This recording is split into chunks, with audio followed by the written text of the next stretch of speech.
Shalom, Adonai, igreja. Deus, Ele tem trabalhado em nossas vidas de uma forma maravilhosa. E o inimigo, ele tem sempre tentado dar um jeito de fazer com que nós acreditemos que Deus não está conosco. Porém, Ele não só está conosco, como Ele não desiste de nós. O inimigo sabe disso e ele tenta fazer com que nós venhamos desistir de Deus. E para isso, ele não poupa trabalho e nem orar e nem corre. E nós vamos falar um pouco sobre isso essa noite. Nós vamos falar sobre a nossa resistência. Vamos falar sobre a nossa resiliência. Vamos falar sobre a nossa capacidade de permanecer com o Senhor. Amém? Vamos ouvir um último louvor. Deus toca os nossos corações. E aí,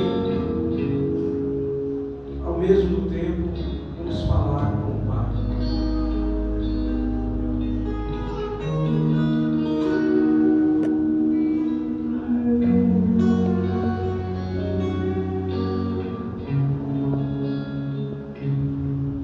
Uma coisa peço ao Senhor,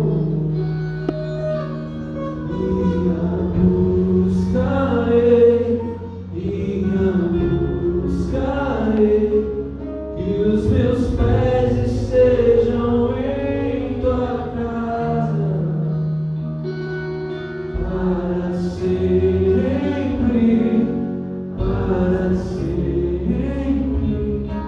seu amor me sustenta nas minhas fraquezas,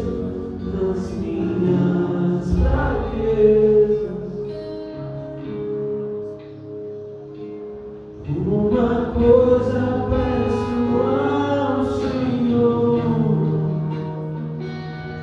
e a buscarei,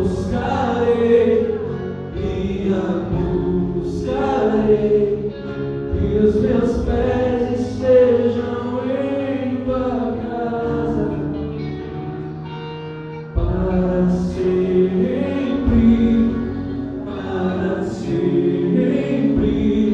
seu amor me sustenta nas minhas fraquezas, Senhor.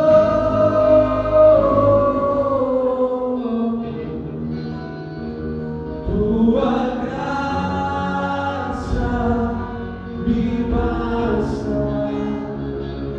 Senhor.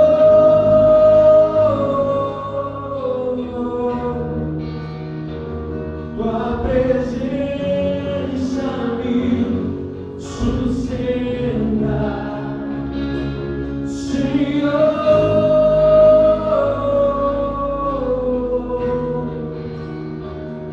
Tua graça me basta, Senhor.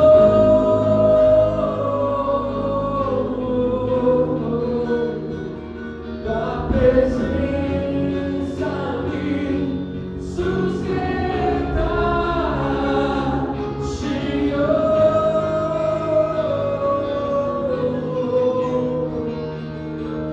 Tua graça me basta, Senhor.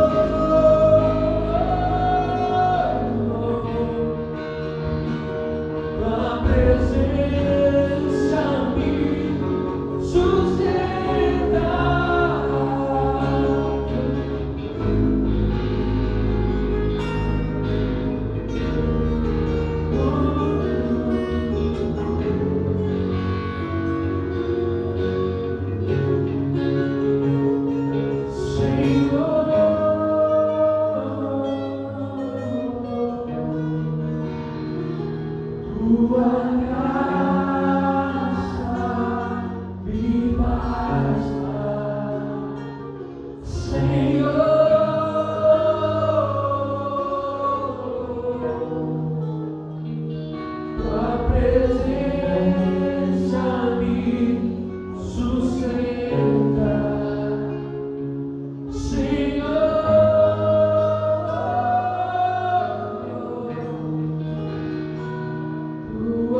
A carta de Paulo aos Romanos,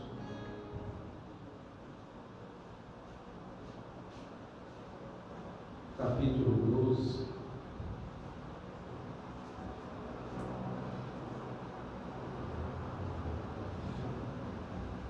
versículo de número 12.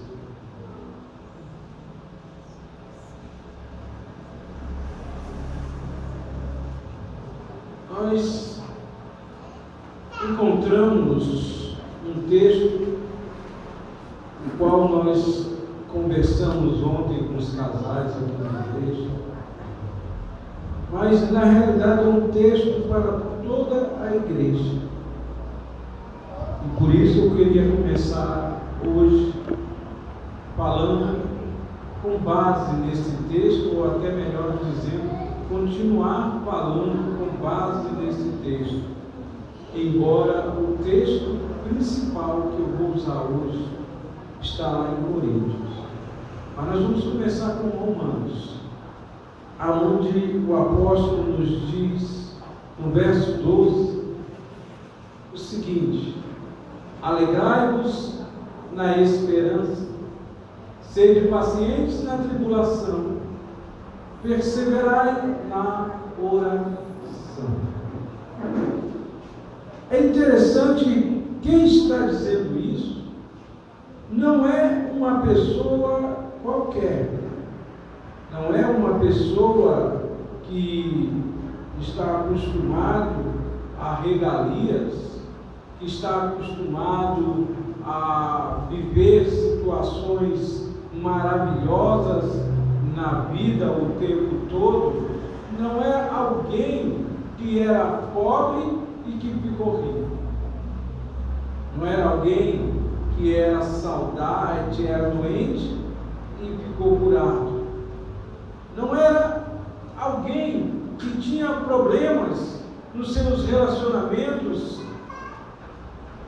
de família e passou a viver uma vida constantemente abençoada, maravilhosa. Não. Era alguém experimentado pela vida.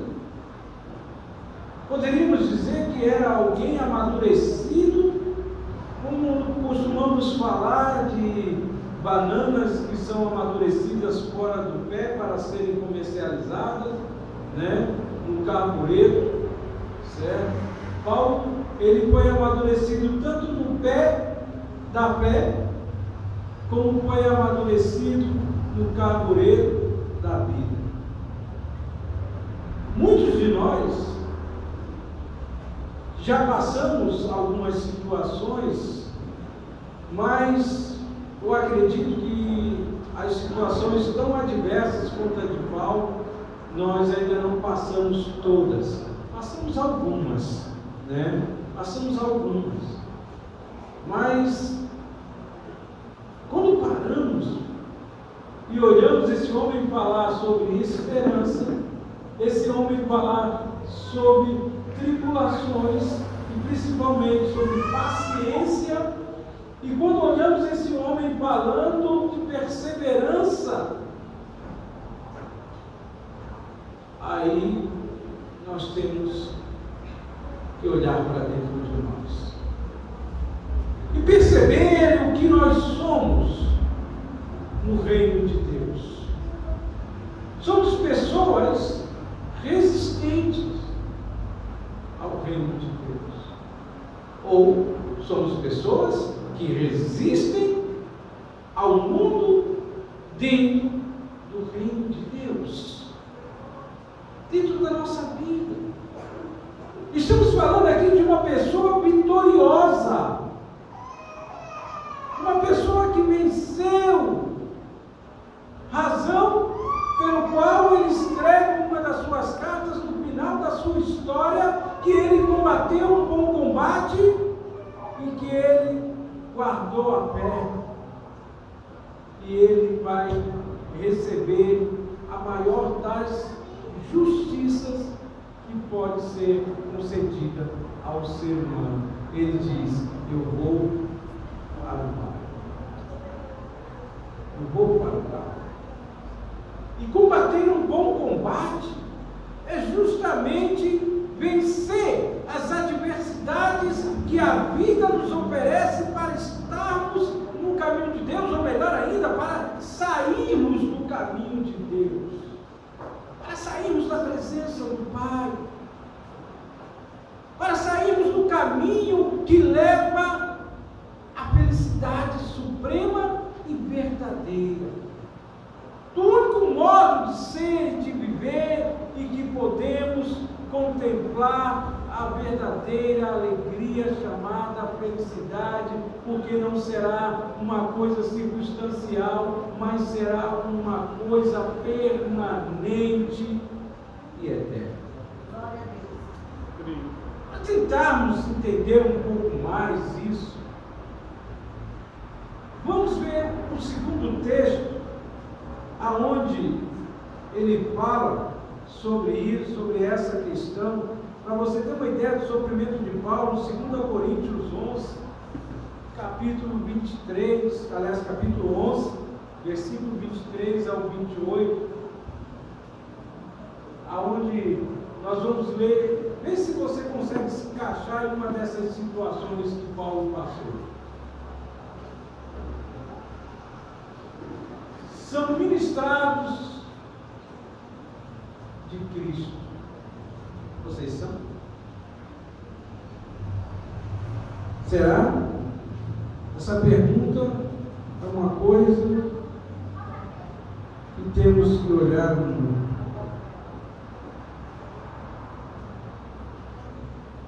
Nós temos que parar para olhar.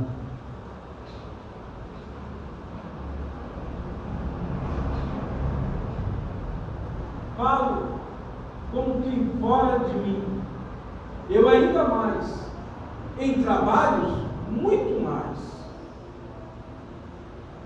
em prisões, muito mais, em açoites sem medida, em perigo de morte, muitas vezes. E nós estamos falando aqui de alguém que está passando e passou por isso para pregar o Evangelho. Perigos de morte, muitas vezes.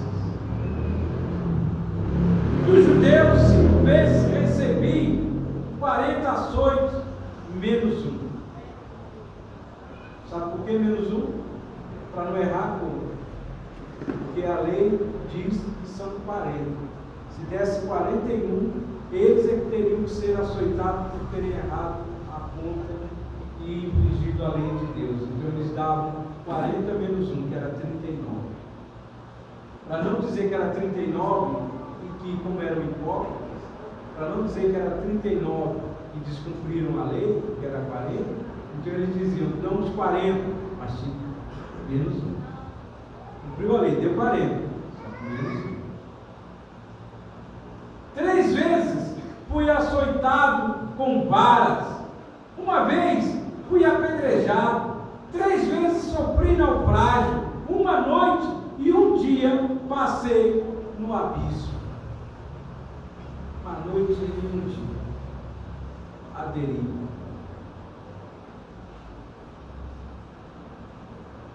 Em viagens, muitas vezes, em perigos de rios, em perigos de salteadores,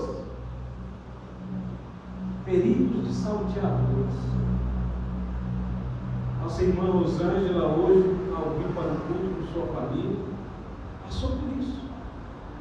O ônibus que estava na entrada e no Bom Jardim foi assaltado. As crianças chegaram aqui tremendo, chorando, assustadas, com medo de terem sido mortas naquele assalto. O irmão Antônio João ainda viu os assaltantes correndo depois de descerem do ônibus, quando passavam de carro para vir para a igreja, mas não imaginavam o que estava acontecendo, né? Então, perigos de salteadores. Quem passa por esses momentos sabe o trauma que isso nos gera. Em perigos da minha raça, em perigos dos gentios, em perigos na cidade, em perigos no deserto, em perigos no mar, em perigos entre os falsos irmãos.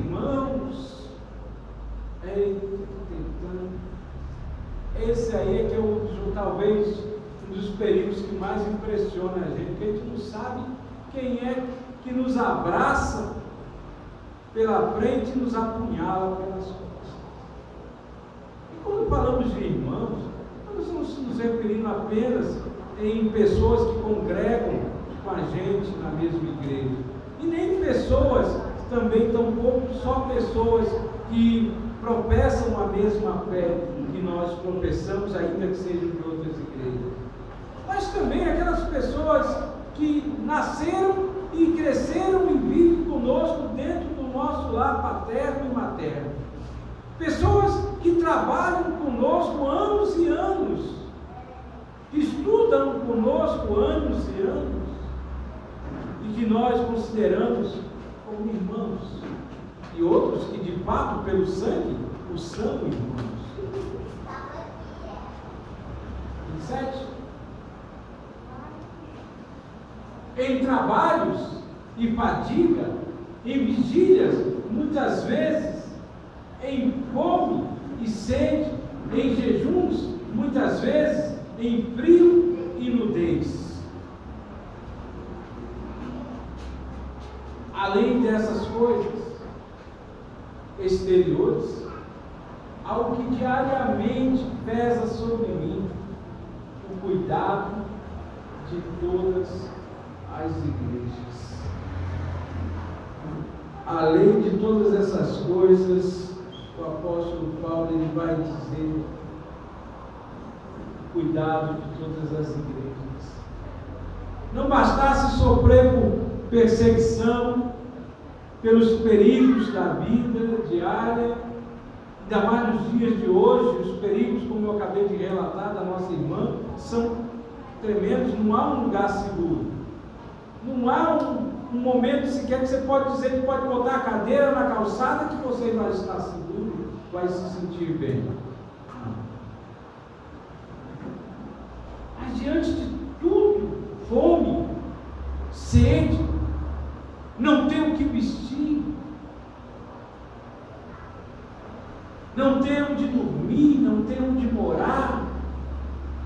Alguns de nós já passamos por isso, mas poucos passam por isso. Cuidado de todas as igrejas.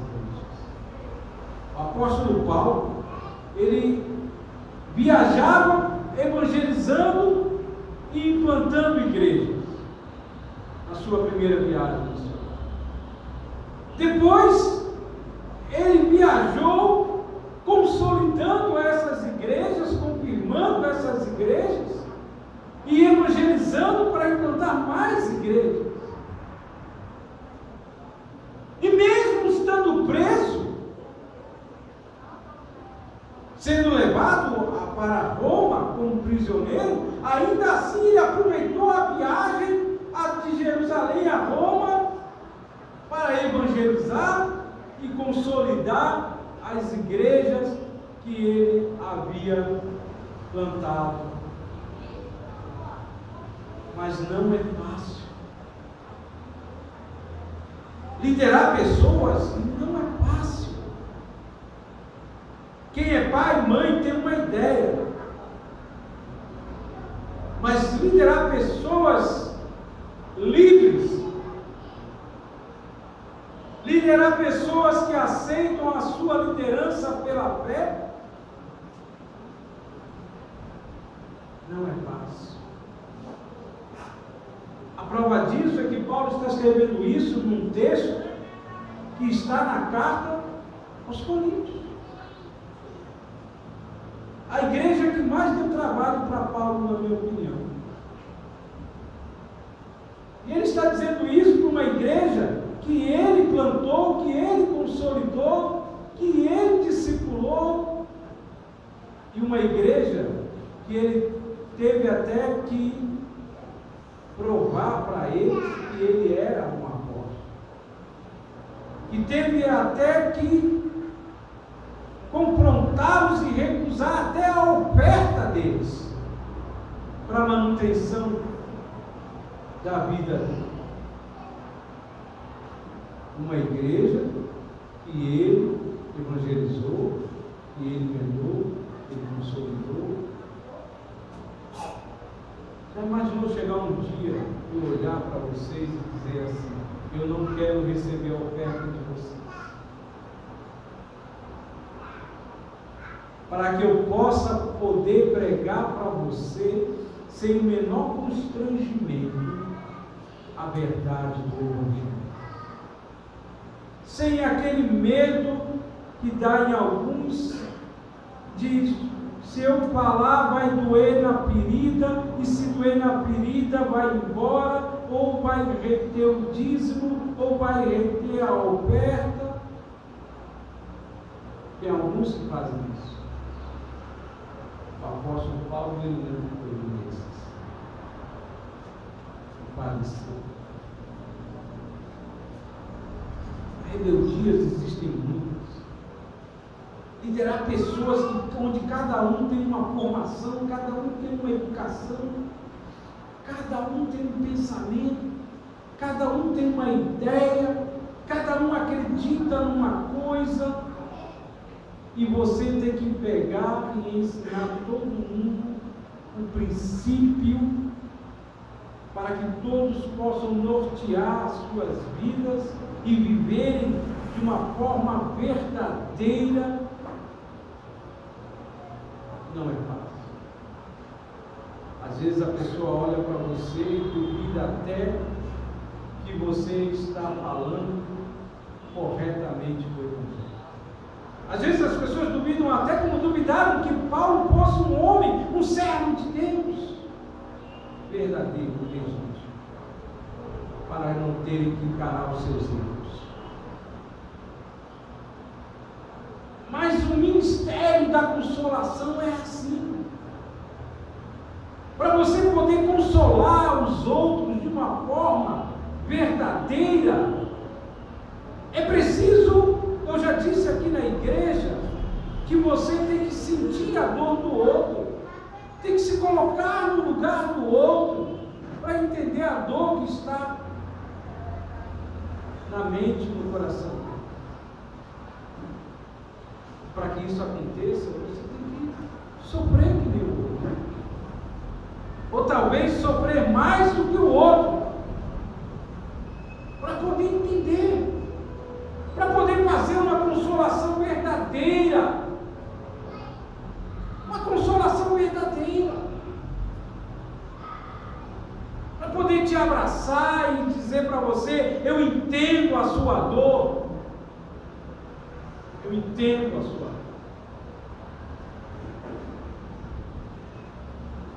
eu te compreendo no seu desabafo, na sua maneira de pensar.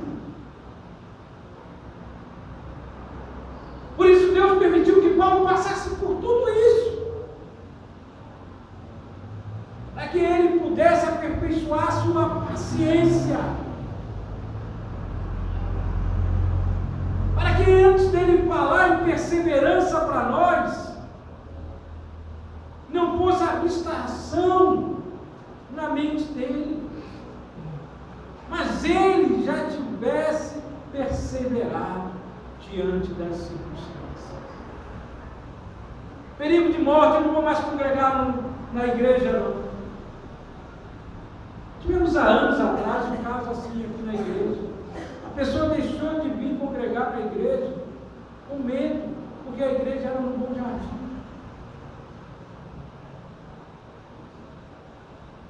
Eu até ri na época, porque eu dizia assim: rapaz, os bandidos, os malfeitores daqui, que tem aqui, eles não assaltam aqui. Eles saem daqui para assaltar lá onde você mora.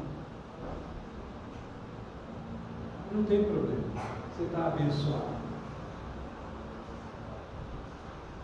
Às vezes, eu lembro, nós temos um pastor no nosso ministério que vinha, ele conta a história que ele vinha no ônibus, e dentro do ônibus que ele vinha era o pessoal voltando da praia, o pessoal voltando do jogo, e desabou-se uma confusão dentro do ônibus, o pessoal falando muito alto, e a confusão foi grande, o rebuliço foi grande, e de repente ele já estava envolvido no rebuliço.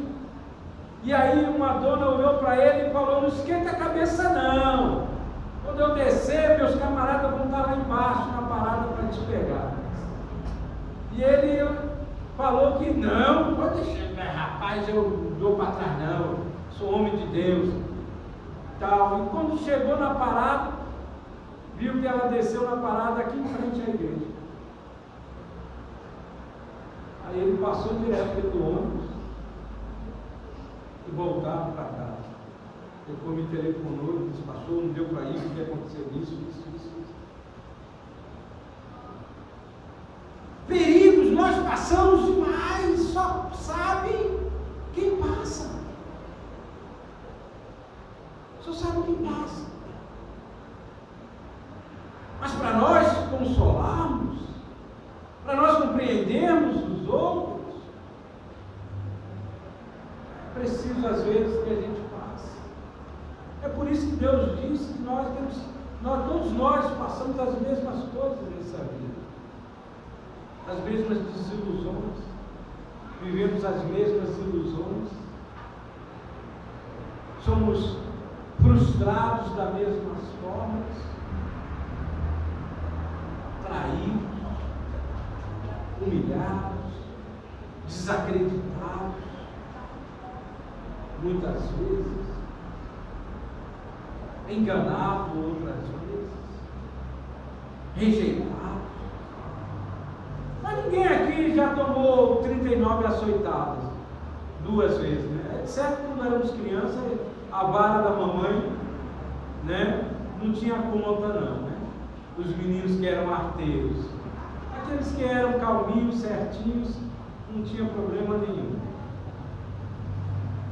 Mas perigos de morte, ser apedrejado, ser jogado fora da cidade, dado como morto, de tanta peia, de tanta pedra que tomou,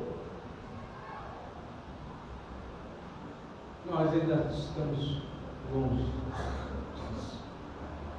Mas tudo isso é para que nós possamos chegar aqui e falar sem medo, compreendendo o que é a consolação, o que é que você precisa realmente ouvir de Deus e saber de Deus, para que você se mantenha firme no caminho. E mais ainda, tendo sido provados e aprovados por Deus Paulo foi provado e aprovado. Ele está dizendo aí o currículo da aprovação dele. E o testemunho da aprovação dele. Vou dizer a vocês, meus irmãos, que não é fácil. Não é fácil quando você diz que aprendeu o segredo da verdadeira liderança espiritual. Todos nós, cristãos, somos chamados a sermos líderes espirituais. O Senhor Jesus, Ele disse no Evangelho de Marcos: ide por todo mundo, pregai o Evangelho, fazei discípulos de todas as nações. Fazei discípulos. Ele não disse simplesmente: vai, prega no ônibus e aquele que se converter será salvo. Não, aquele que crê e for batizado só vai ser batizado se virar discípulo. E para virar discípulo você tem que discipular. Para discipular você tem que andar junto com a pessoa. Andar junto com a pessoa. De nada adianta se você for na praça pregar, a pessoa aceita Jesus e você vai embora, ela vai embora, e aí? Você não cumpriu o mandamento? Você não fez discípulo. Ou seja, você não ensinou a pessoa a ser um seguidor de Cristo como você é. A ser um imitador de Cristo como você é. Se você não fez isso, você não cumpriu a determinação.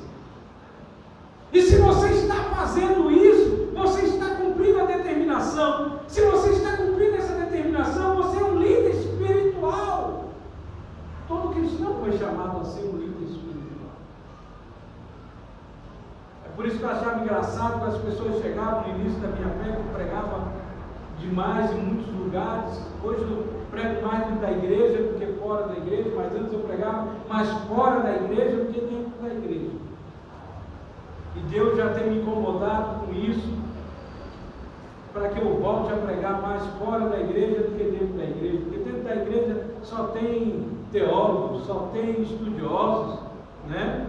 Está todo mundo já consolidado, todo mundo já discipulado, não precisam mais não. Quem está lá fora está perdido, está precisando. Não. Igualmente, quem está lá fora, quem está aqui dentro precisa da mesma forma. Da mesma forma.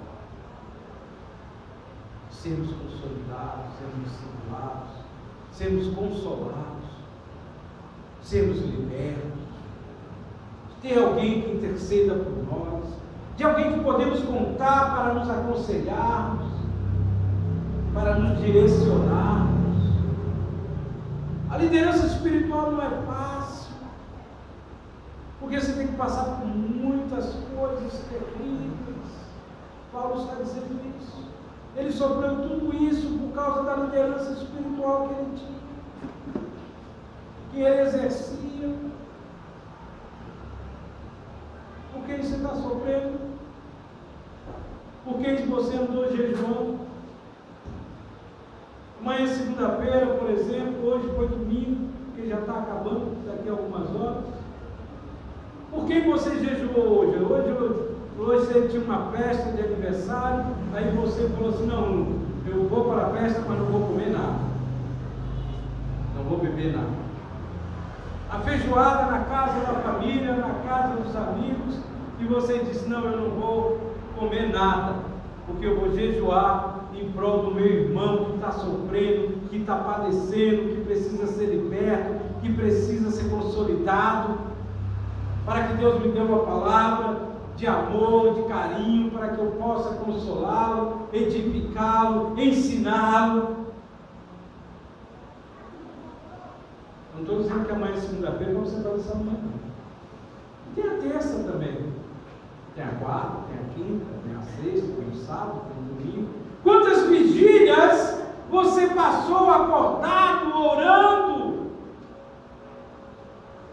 por aquelas pessoas? pelas que você ama, pelas que você conhece, e principalmente pelas que você ainda nem conheceu, mas que vão conhecer ao longo da vida, para que sejam pessoas alicerçadas em Cristo, como você. Não é fácil ser líder espiritual, porque quando você está na vitrine, ou seja, quando você se torna uma pessoa popular, se torna uma pessoa de vida pública, todos querem entender da sua vida, todos querem governar a sua vida, todos querem policiar a sua vida e todos querem comentar a sua vida e apontar. E por incrível que pareça, é que nem um programa que eu gosto muito, que as pessoas vão comprar casas. Por incrível que pareça, as pessoas entram na casa para comprar e elas costumam olhar geralmente os erros, ou seja, as coisas que estão fora de lugar, as coisas que não gostam, em vez de olharem os pontos positivos das casas. Assim são as pessoas, olham para os líderes, olham procurando já os erros, procurando aquilo que eles não concordam, aquilo que eles não gostam na pessoa, em vez de procurar aquilo que é positivo, aquilo que é bom, aquilo que Deus tem colocado, até porque erros todos temos. Jesus disse que aquele que não tem pecado chama Deus de mentiroso, porque debaixo do sol, em cima dessa terra, todos nós pecamos. Uma outra coisa que Paulo vai nos dizer aqui, e eu já falei, é sobre a esperança. A esperança de que dias melhores virão, de que todo esse sofrimento vai ser como aquela canção, vai valer a pena. Vai valer a pena. Eu ter todo esse sacrifício pela minha família, eu ter todo esse sacrifício pela minha noiva, eu ter todo esse sacrifício pelo meu noivo, eu ter todo esse sacrifício pela minha esposa, pelo meu marido, pelos meus filhos, pelos meus amigos, pelos meus vizinhos. Vai valer a pena. A esperança de que dias melhores virão e que esses dias de sofrimentos vão passar e vão ser passados, ainda que seja na glória. Mas como eu costumo dizer também, o cristão ele vive pela fé, e a fé nos remonta à esperança, e essa esperança, Jesus diz, a justiça que vamos para Deus, a esperança que vamos habitar com Ele. E aí tudo que hoje nos aflige, tudo que nos afligiu nessa vida, terá sido passada, toda tribulação, toda perseguição encontrará o seu fim. É essa a esperança que nos faz voltar para a resiliência, que nos faz voltar ao estado inicial da nossa fé, o primeiro amor, do qual não deveríamos ter decaído jamais. É essa a esperança que nos faz, mesmo diante de toda a tribulação, ter a certeza pela fé de que aquilo vai passar e vamos voltar a ter uma vida de alegria, uma vida de contentamento, uma vida que as pessoas vão olhar e vão dizer assim: eu queria viver que nem você. Eu queria viver que nem você. Mas não sabe ela tudo que passamos até chegarmos ao que chegamos, até alcançarmos o que alcançamos. A nossa vitória profissional que vem, gente. A vitória profissional vem. Seja a profissão que você escolher, você será vitorioso. Mas até chegar nessa vitória, você com muita coisa, com muito sofrimento, infelizmente, porque é com o sofrimento que nós aprendemos a ser calejados, a suportar e não desistir. O primeiro texto fala disso, de você permanecer, persistir, insistir. Um dia a vitória chega. Quando a vitória chega, ela é tão saborosa que a gente não lembra mais do sofrimento que demorou passando para que essa vitória chegasse. E as pessoas que nos veem na vitória, com o troféu na mão, com a coroa na cabeça, essas pessoas não sabem o que passamos para chegar a essa vitória. É por isso que ela tem um sabor tão maravilhoso. É por isso que nós perseveramos. Ah, meus amados, é por isso que o apóstolo Paulo, ele nunca perdeu a sua alegria de viver. Nunca perdeu a alegria de viver. Porque em meio a tudo isso nós temos essa certeza. Nós sabemos que quanto mais o inimigo nos perturba, é porque estamos mais próximos de Deus. Quanto mais o inimigo nos persegue, é porque estamos mais próximos de Deus. Quanto mais as situações se complicam nas nossas vidas, é porque estamos próximos da nossa vitória. Porque senão ele não se incomodaria tanto. Ele não se incomodaria tanto. É por isso que as pessoas, às vezes, que estão no mundo, comparam com a gente, olham para nós e falam assim: rapaz, quando você estava, como já falaram para mim, rapaz, como você estava, quando você não era crente, as coisas eram mais fáceis para você. Depois que você virou pastor, vem das coisas melhorar, só piorar. Rapaz, larga tudo isso aí, abandona tudo isso, vai viver a tua vida. É muito fácil a gente viver sem pensar no outro, sem pensar no próximo, sem pensar nas vidas que dependem da nossa vida.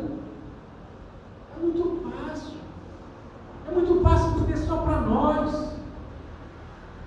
É fácil demais, gente. Eu faço uma comparação com quem trabalha e ganha um salário mínimo.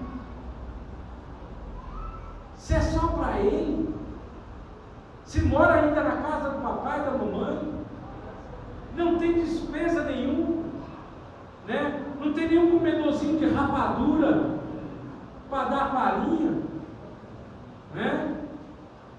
É fácil demais viver assim, gente.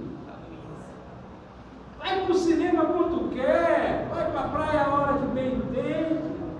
É muito bom.